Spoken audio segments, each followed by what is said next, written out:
Hi guys, welcome back to Refreshing Motherhood. My name is Taylor. If you're new here, I'm so excited to have you. I am going to be talking to you guys today about the nursing and weaning process for my daughter and I now that she is completely done breastfeeding. I wanted to give you guys a little bit of an update and share my experience with Denver choosing to self-wean herself from breastfeeding. So I'm actually partnering up with my sweet friend Ashely from Brooke, Ashely and Baby, and we decided that it would be really cool to share both of our experiences. Our daughters are about 6 weeks apart and they're very similar in a lot of things, but on the weaning process, they have been pretty much opposite ends of the spectrum.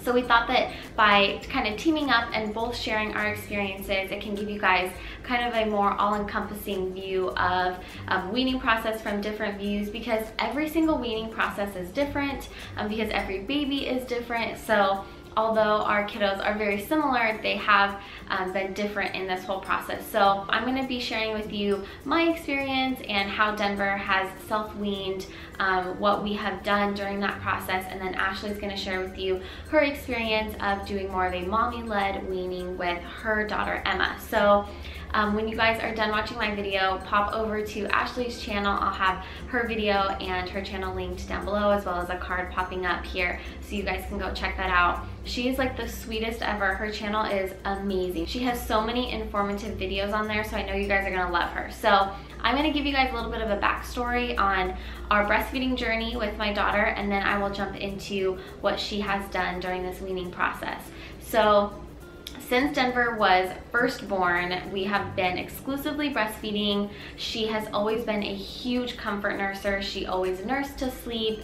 If anything was going on, if she was upset, the first thing she'd want to do is nurse, and that would immediately solve the problem, kind of fix the boo-boo. She has been very attached to nursing her whole life. When she was 6 months old and we started solids, she had a lot of tummy troubles that came with that, and so she ended up eating solids for a couple months and then reverting back to only nursing, and was not eating any solids up until the point where she was at least over a year old, and it became very stressful. She was nursing every 1 to 2 hours, day and night, consistently, sometimes even less than that. She was just nursing around the clock, and my body was really struggling to keep up with that production because she's growing. She's a very big baby, and she wasn't getting anything from any type of solids because of her tummy problems, and because eating made her feel worse. So we had some really rough months in there where nursing was the only thing that kept her happy, and it was the only thing that I personally feel like kept her alive. Like, it was her only source of nutrition until she was at least 13 months old.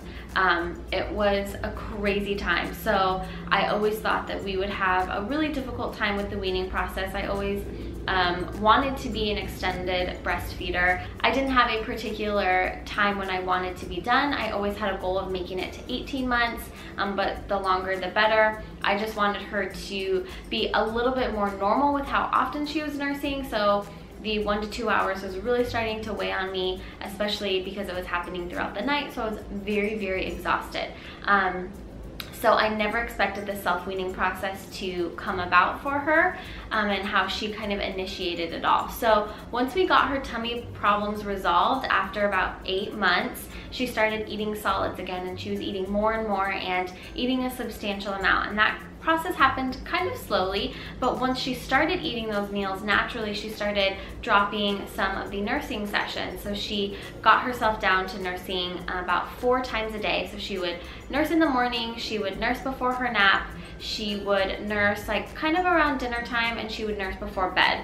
Those are like the ones that were guaranteed. Sometimes she would add an extra one here or there, and then of course at night she was nursing anywhere from 1 to probably 5 times in the night. 1 time a night was like amazing and didn't happen very often. That was a treat for me. So she definitely was still nursing often, but I felt like that was more manageable for me compared to what we have been used to doing. So slowly these nursing sessions started to become a struggle for me. She was fighting me to nurse. I was having to be really quiet, trying to go into like a calm room. She would just thrash around on me. She would kick me, she would punch me, she would pull my hair, she would bite me. It was like an on and off of the latching, and it was just a fight. I felt like I was constantly fighting her to nurse, fighting her to nurse. And then slowly she started just refusing, where I would ask her if she wanted to nurse and she would not want to, and I would try and she would just like wiggle her body all around and did not want to latch. So I was like, okay, you know, like we don't have to nurse now, like we'll wait. And I just started doing that. And because I was so stressed out about her nursing and trying to force it, it created such a stressful environment for both of us, and I was feeling really overwhelmed and really worn down. So Ashely actually helped me so much throughout this process, and she was like, why don't you try just letting her ask you and wait for her to initiate it as opposed to you trying to force it. So that's what I started doing. I started waiting for her to ask me, and she would. And so naturally she would drop one feeding, and it happened pretty quickly. She went from having like right about 12 nursing sessions a day was our average in a 24-hour period, down to 1 in a matter of 3 weeks. It was very quick and very intense. And I never turned her down from a nursing session. I would just wait for her to ask me and wait for her to want it, because if I didn't, then it wouldn't happen anyways. So she would slowly start dropping these sessions, and I do want to mention that right around when this all started, we did kind of switch over our daily routine from nursing before naps to nursing after naps, because the nursing to sleep process was becoming a huge crutch for her, and she started not being able to sleep unless she literally was nursing. And obviously that's not something that I could maintain or manage long term. So I slowly just started lessening the time that she was nursing herself to sleep and trying to get her to fall asleep without actually actively nursing, fall asleep just in my arms. And so I don't know if that kind of played a role in her realizing, you know what, maybe I don't need to nurse all the time, day and night. So she naturally dropped that nursing session right around her nap first, because when she didn't need it to nurse to sleep, I don't think she realized, I think she realized that she didn't need it at all. So she did not want to wait for a nursing session after her nap. She was ready to get up and play and move. So that one happened first, and then her one right around dinner happened, and then surprisingly her bedtime nursing session happened next. And I always thought that the bedtime feeding would be the hardest one to drop, but that one was actually the biggest struggle for me to get her to continue. So she dropped that one, and then we were down to only nursing in the morning, and that was pretty crazy for me. And we nursed in the morning for a few weeks, so she got down to just the one nursing session, and she would wake up bright and early in the morning, and she was definitely ready to nurse. Sometimes as early as 4 a.m. That nursing session would happen. And then slowly that nursing session became shorter and shorter and shorter, to where she would only nurse for a minute, and she would only nurse on one side and she wouldn't want the other side. So I kept alternating and going back and forth. And then it got to a point where she woke up one morning and I asked her if she wanted to nurse, and she looked at me and she said, no. And then she pointed to her water and she took a sip of water, and she got out of bed and was happy as can be, and that was it. I feel like I didn't have a ton of time to emotionally prepare, and I knew that in those times that nursing was becoming such a struggle, I could tell that she was going to be ready to wean before I was emotionally ready to wean. So I tried to prepare myself for that, because I have loved our breastfeeding journey. I feel like it's been such a special bond between the two of us, and I really did love it. And I felt like because she relied on it so much, it was really scary to me to switch over and having her nutrition be from solids and not be from my breast milk. So that was definitely a scary transition for me, but she has done so great, and it has really been an easy process for me doing it this way, where she is choosing when she's ready to be done. There was no tears, there was no fighting, and it just happened very swiftly and easily and naturally. And now she is eating like a horse. It has affected her solid intake like crazy. I feel like I feed her all day long. She eats 4 big meals a day plus 2 to 3 snacks in between those. So she is constantly eating. She's eating great. Her sleep since nursing has gotten a lot better, although it has not been like perfect and amazing. A lot of people will say, you know, oh, like she'll sleep through the night when she stops nursing, and that hasn't necessarily happened. It's happened a couple times where she's slept through the night, but she still does have anywhere from 1 to 3 wake ups, 3 when she's teething and 1 when she's just kind of a normal average night. She has had longer stretches, longer naps.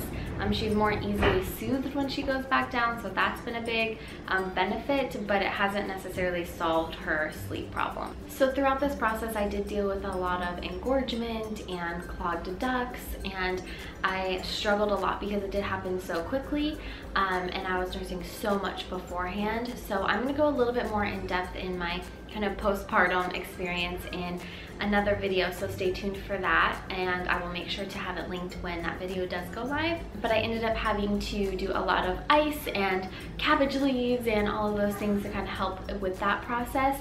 It was very painful. I tried to stay away from pumping because I didn't want to up my production anymore. I wanted it to kind of die away. So that was kind of a struggle there for a few weeks, but I'm feeling a lot better now. I still have a little bit of a clogged duct that is just taking its sweet time to go away, but my doctor said that that's normal. I did get checked out and everything because I do struggle a lot with mastitis. I've had it quite a few times during this breastfeeding journey, so I wanted to make sure that I was preventing that as much as I possibly could. So overall, I just want to stress that every weaning process will be different depending on where you are, what age your baby is, if you're pregnant or not. Like, there's so many different factors that go into weaning, and this has just been my personal journey, and Ashely's gonna be sharing her personal journey just to give you kind of a different view. If you have any questions, please let me know. I'm definitely not an expert, but if you're going through something similar, I'd love to kind of shed a light on any feelings that I had during the process. So thank you guys so much for watching this video. Be sure to subscribe to my channel if you're new, and go ahead and subscribe to Ashely's channel as well, and we'll be sharing more about our journey of motherhood. So thank you so much. I will see you in my next one. Bye guys.